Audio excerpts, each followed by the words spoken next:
Allah, the most merciful. Fún mi lọ́wọ́ o má jẹ́ nìkan ṣayé mi Rukaya. Ẹ̀yin tèmi orúkọ tèmi ni Alájà Rukaya Aláwìyé Bàṣírù. Ṣé ti gbọ́ ń pa ẹ̀ nípa Bisi Ologe Show?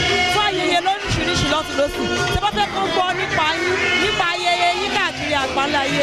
Ẹ kàn sí Bisi Ologe Show lórí YouTube, lórí Facebook, lórí Twitter, lórí Instagram. In fact, Bisi Ologe, they are the best. Love you. So Christy, Michael Mimo, Olúwa olùbùkún ti ọ̀run. Àwọn ẹ wá síwájú ilé ti ṣẹjọ́ kórè. Àwọn ń bẹ̀rẹ̀ fẹ́ kórè ìbùkún Olúwa ogun àsáàrin wa. Ọlọ́run ẹ búraká bread èlé. Èyí tí ń ṣe òwò ìyanu. Èyí tí ń gbogbo fẹ́ yẹjú ọ̀run. Tí ń pèsè fún ìra ilẹ̀. Olúwa lẹ́yìn kórè yìí lọ́jọ́ tó ń Olúwa ẹ bùkún fún wa. Gbogbo ọ̀dà tó lé tó ti pẹ́ kó tó di èmi láti ṣùgbọ́n ọ̀tọ̀ dẹ́kọ̀ ìsìn máa tẹ̀ wá lọ́wọ́. Oore báwo ṣe ṣe torí pé kórè yìí gbọ́ àwọn ọkọ̀ lẹ́nu. Olúwa bẹ́ ṣe ìdáná lókòrò yìí lẹ́yìn kórè yìí tó máa yà wá lẹ́nu. Oore àríwá gúúsù ìlà oòrùn ìwọ̀ oòrùn kó bẹ̀rẹ̀ sí máa jẹ́ tiwa. Ọkùnrin kó bẹ̀rẹ̀ sí máa ṣiṣẹ́ ọkùnrin. Obìnrin kó máa ṣiṣẹ́ obìnrin. Àwọn ọmọdé ìjọ yìí Olúwa àwọn ọmọdé wà tó ń gbogbo léga ògùn ọmọ ẹ̀kọ́ rẹ̀ dànù. Ògùn wọn kẹ́kọ̀ọ́ fara wọn kàn. Olúwa tọrọ ẹ̀bẹ̀ ní wákàtí ọ̀wọ̀ yìí lẹ́yìn ìkórè yìí oore àmì tọ́ka sí oníbàárọ̀ ṣẹlẹ́rọ̀kè yìí kò lẹ́bẹ̀ẹ́ sí máa ṣe fún wa. Olúwa à ń lọ ní à ń bọ̀ ní ojú àtàlù yìí ẹ̀kọ́ máa rọ̀gbà yí wa ká. Ọkùnrin kò ṣàánú fún wa, obìnrin kò ṣàánú fún wa, ọmọdé kò ṣàánú fún wa, àgbà kò ṣàánú fún wa, aláwọ̀ kò ṣàánú fún wa, aláwọ̀ kò ṣàánú fún wa. Gbogbo ibi táwọn ọkọ rẹ sí àti táwọn ọkọ rẹ sí kiri kò sì bẹ̀ jáde.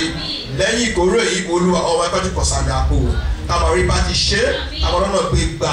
Olúwa ìwòyí mi Olúwa nínú street ní ẹ̀ka máa fọ́tò jágbá. Ẹ̀ka físà jágbá. Ẹ̀ka fi jágbá. Kó máa ṣe wà físà kẹ́yìn aṣọ. Ká máa yẹ jẹun kẹ́yìn ọ̀rọ̀. Ọkọ̀ máa ṣe kọ̀ọ̀sẹ̀ ìlàpọ̀. Ní gbogbo ìgbà àpò ìṣòkòrò ẹ̀kọ́ máa dọ̀tí.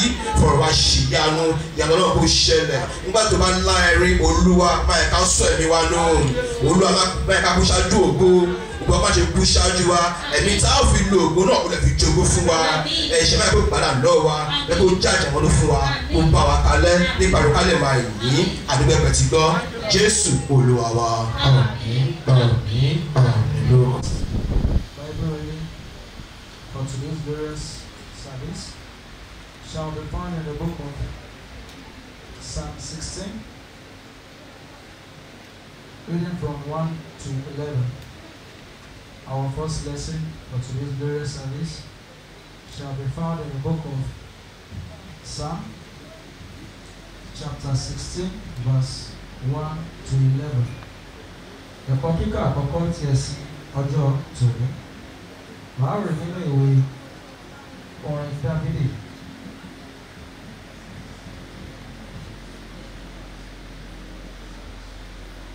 Tó kà láti ẹsẹ̀ 16. Chapter 16 to 1 to 12. 11, sorry. Chapter 16 verse 1 to 11. Ó kà ní èdè Yorùbá. Ọlọ́run pa mí mọ́ nítorí ìwọ ni mo gbẹ́kẹ̀ mi lé.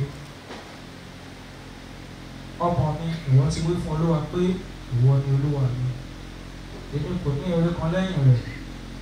Sí àwọn ènìyàn mímọ́ tí ó wà ní ayé, àní sí àwọn ọlọ́lá.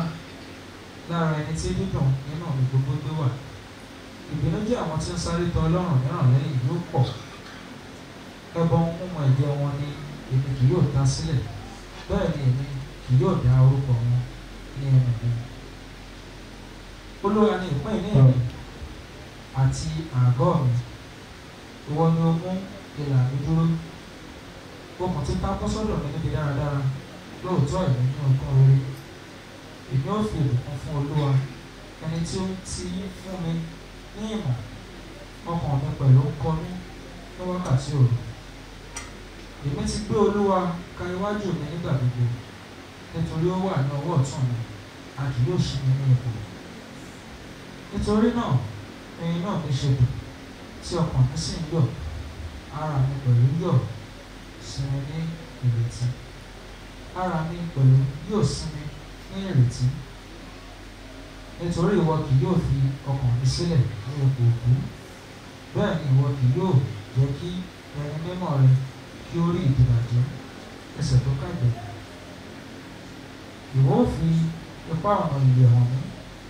Ní iwájú rẹ ní ẹ̀kún ayọ̀ wà, ní ọwọ́ ọ̀tún rẹ ní dúdùn iná wà láíláí. Báyìí ni àparí kíkà ọ̀rọ̀ ẹ̀sìn. Our first lesson for the ongoing Thanksgiving service shall be found in the book of Psalm chapter 16, commence reading from verse 1 to verse 11. Our first lesson for the ongoing Sunday service shall be taken from the book of Psalm chapter 16. Commence reading from verse 1 to verse 16. I read in English. Preserve me, O God, for you thee do I put my trust. O my soul, thou hast said unto the Lord, thou art my heart, my goodness exceedeth not to thee. Verse 16. But to the saints that are in the earth, and to the excellent in whom is all my delight. Thy sorrow shall be multiplied, that hasting after another God. Thy drink offering of blood will I not offer, but take all thy name into my lips. The Lord is my portion of my inheritance and my God. Thou maintainest my lots. Verse 6. The lines of the falling unto in pleasant places. Yea, I have a goodly heritage. I will bless the Lord. What giving me counsel, my reign also instruct me in the night season. I have set the Lord away before me, because he is my right hand, I shall not be moved. Verses 9. Therefore my hand is glad, and the glory rejoice. My flesh also shall rest in hope.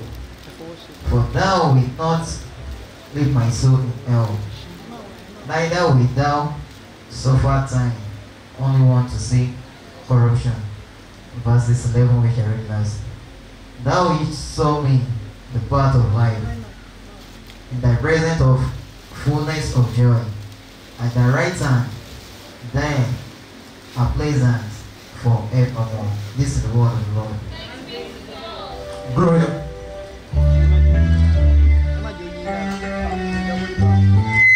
Thanks for watching this video. Please don't forget to click on subscribe button. Kindly comment and share. We drop new videos daily. Thank you. God bless you.